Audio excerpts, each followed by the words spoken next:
social media tends to eventually become just a highlight reel of our lives. It's full of our greatest achievements and some of our happiest moments surrounded by friends and family. In fact, this very video was supposed to showcase an incredible experience of my own. Instead, here's the story about a recent trip where everything goes wrong. About a week ago, I called up my buddy Mason and asked if he wanted to go on a backpacking trip. You want to go on a backpacking trip? He said yes, of course, but we'd have to leave in a couple days. And after hours of research, we found the perfect trail, a moderate 16-mile route boasting incredible views that had just opened back up. So that Friday, we packed our bags, got in the car, and took off.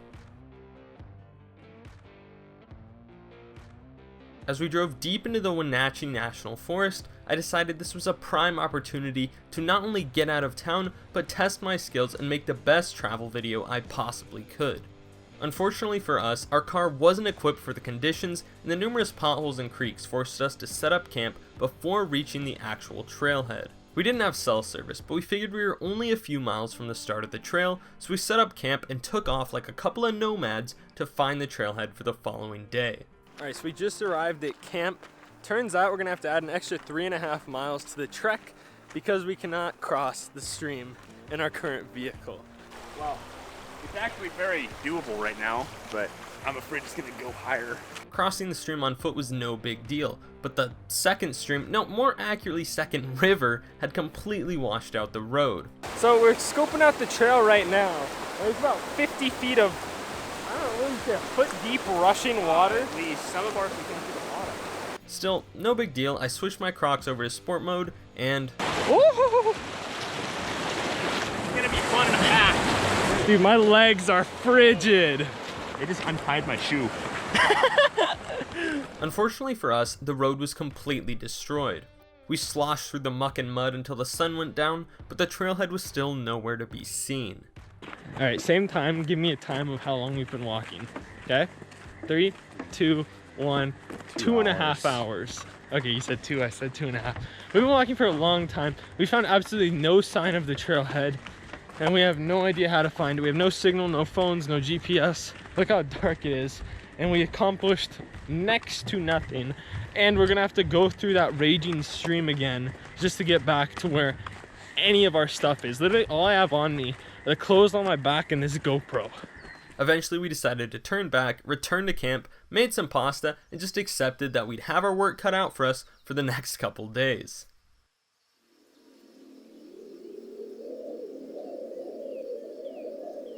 This is where the story gets interesting.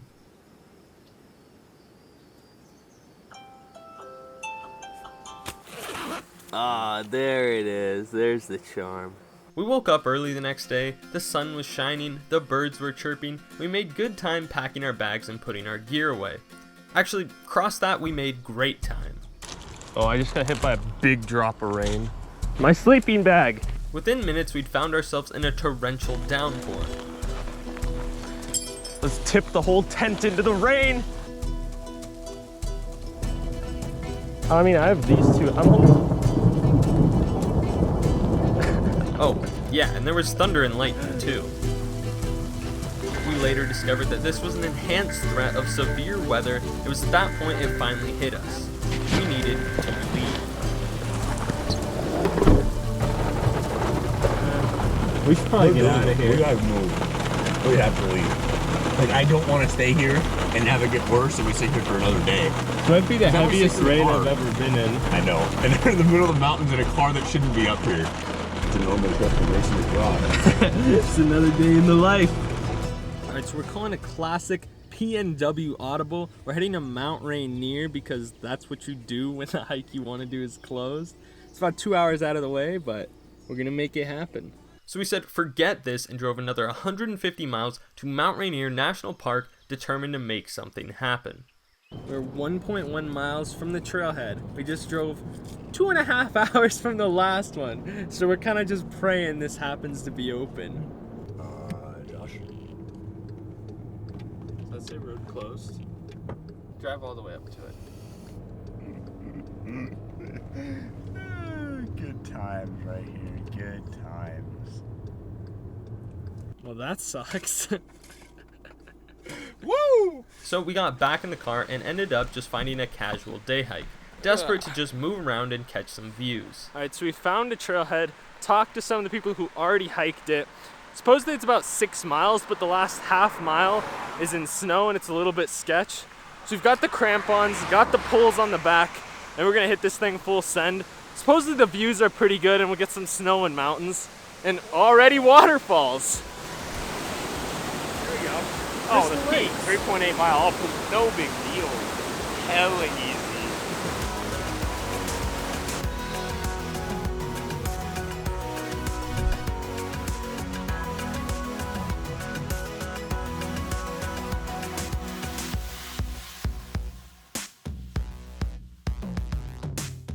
We've got to be really close, but this is where it gets a little bit dicey. I mean, we're following someone's foot tracks. This is definitely the lake, dude. That is the bluest ice I've ever seen.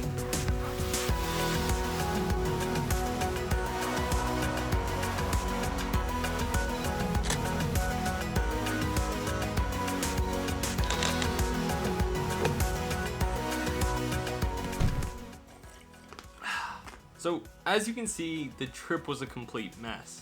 One of the most stressful things as a photographer, filmmaker, or really just any creative is when things start to go wrong. Whether that's cameras malfunctioning, or people bailing on you, or a severe thunderstorm coming out of nowhere. When things like this happen, it sucks. But I think it's important to remember that this happens to everyone. You know, when you're scrolling through Instagram or you're on YouTube, you don't see the trials and tribulations people go through to make their amazing content. You're only looking at the final result. When everything starts to go wrong, finding a way to maybe change directions or craft a different story, or just find a way to play the cards that you're dealt to the best of your ability, that's what it's all about. So while that epic adventure travel film that I really wanted to make is gonna be on hold for a little while, hopefully this short little story satisfied you. You better believe it's coming, but until then, this will have to do. When I got home, I really wasn't sure how I wanted to edit this footage, but at the end of the day, I decided to just share my story, have a laugh. I think it's really popularized nowadays to make your Instagram look as perfect as possible, to make all your social medias, your life just look like this grand adventure. People don't typically showcase when things just go terribly wrong. Anyways, that's it for me. Hopefully you enjoyed it, and as always, if you liked the video, be sure to like it. If you have any questions, have any comments, hit up that comment section down below, and stay safe, stay creative, and I'll catch you all in the next one.